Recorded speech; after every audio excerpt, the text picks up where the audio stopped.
What defines the essence of a nation? Is it the boundless expanses of its lands, the might of its military, or the wealth of its resources? No.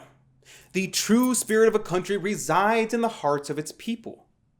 Their loyalty, courage, and faith in the face of adversity. I have a story for you that embodies the essence of American patriotism. The story of an American knight.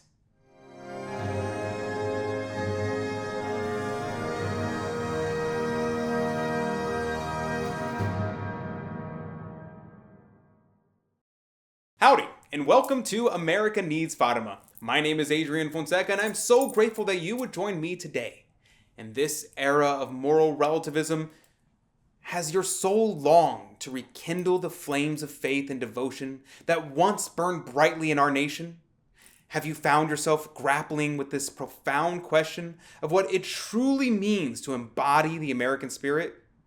Is it merely a matter of outward displays, waving flags and singing anthems, or does it run deeper, rooted in the virtues of loyalty, courage, and faith? If these questions resonate with you, then buckle up, my friend, for an extraordinary journey awaits. Today, I invite you to discover the answer through the remarkable life of an American knight whose story illuminates the path to authentic patriotism. Share your thoughts in the comment section down below on the qualities that you think best exemplify true patriotism.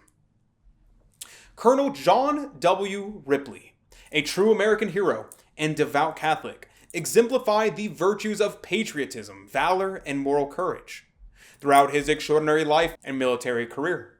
Born in 1939 to a military family in Virginia, whose lineage goes back all the way to the Revolutionary War. His World War I veteran father and devoutly faithful mother instilled in him a profound sense of duty and a resolute moral compass from an early age. At just 17, Ripley enlisted in the Marines, his dedication and leadership leading to an appointment at the U.S. Naval Academy. Commissioned as a second lieutenant in 1962, he embarked on a storied career defined by acts of bravery and unwavering adherence to his faith's teaching. In 1972, during the North Vietnamese Army's massive Easter offensive, Captain John Ripley faced overwhelming odds defending the strategic village of Dong Ha. With 200 enemy tanks and 30,000 soldiers bearing down, capturing Dong Ha hinged on crossing a vital bridge. Ordered to hold and die against such forces, Ripley instead volunteered for a seemingly impossible mission: to single-handedly demolish the bridge, an act requiring unparalleled courage and faith. For hours, Ripley clung precariously beneath the bridge, exposing himself to withering enemy fire as he methodically planted over 500 pounds of explosives along the span's supports. Exhausted yet resolute, his body begged for relief, but he couldn't falter with so many lives at stake. To persevere, Ripley composed a simple, rhyming prayer: Jesus, Mary, get me there. Jesus, Mary, get me there, which he repeated, allowing supernatural assistance to aid his mission at the direst moments. According to Colonel John Miller, quote, he had to bite down on the blasting caps to attach them to the fuses. If he bit too low on the blasting cap, it could come loose. If he bit too high, it could blow his head apart. Finally, the timed fuses lit, Ripley scrambled to safety just seconds before a thunderous explosion roared through the valley, twisting and collapsing the Dong Ha bridge into a mangled heap, the linchpin for invasion destroyed. Ripley's impossible mission altered the war's course through a single heroic act of bravery and faith. The bottleneck it created allowed American bombers to blunt the offensive. His extraordinary valor immortalized Captain Ripley as a Marine of legendary courage and spiritual fortitude, earning him the Navy Cross. Ripley's heroism extended beyond the battlefield, though. After retiring from active duty, he became an advocate for ethical military conduct and a lecturer on leadership and moral integrity, often highlighting the importance of character, moral courage, and faith. His deep Catholic faith as a Knight of Sovereign Military Order of Malta and a lay member of the Order of the Holy Sepulchre underpinned his advocacy for the sanctity of life and the truth of the faith. One of the most poignant examples of Colonel Ripley's moral courage came when he spoke out against including homosexuals in the military and integrating women into combat roles. He firmly believed that these changes would undermine the effectiveness and morale. Driven by his belief in natural law and Catholic teachings, stances for which he faced significant backlash, yet stood firm. In a testimony before Congress in 1993, Colonel Ripley argued that the presence of homosexuals in the military would lead to a breakdown in unit cohesion and discipline. He said, quote, "Americans are decent, God-fearing people. They do not consider homosexuality to be decent, normal, or acceptable. And they will not permit their children to be around those who have a propensity or even exposure to this type of conduct. Therefore, your military will become one of deviance. It is a perversion of nature. It is a perversion of God's law. It is a perversion of statutory law." End quote.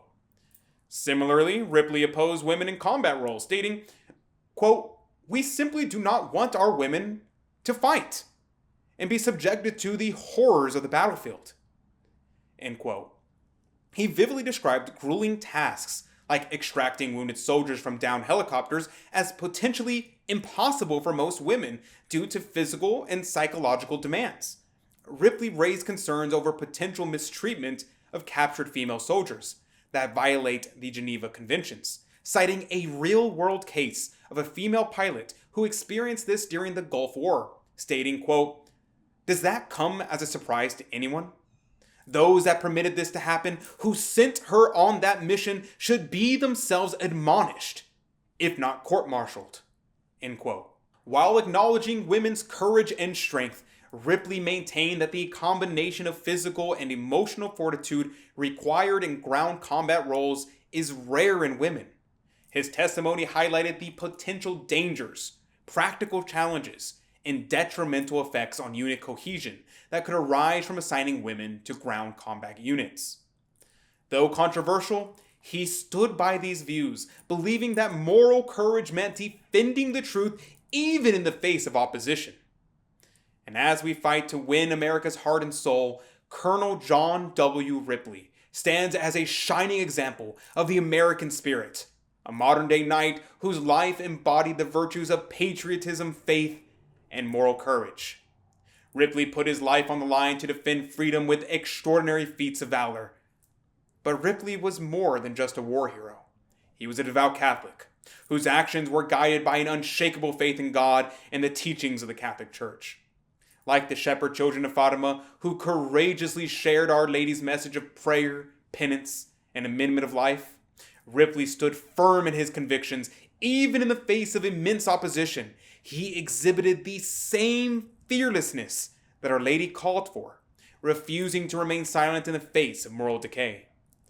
As the stars and stripes wave proudly, let Colonel John W. Ripley's life inspire true patriotism, a love of country grounded not in fleeting political ideologies, but in the eternal truths that allow souls to remain faithful to God's commandments. In this age of moral relativism, may we muster Ripley's courage to defend our faith as beacons against this culture of darkness, heeding Our Lady's call to prayer and penance, and to secure the highest freedom, that of the soul unfettered to love God.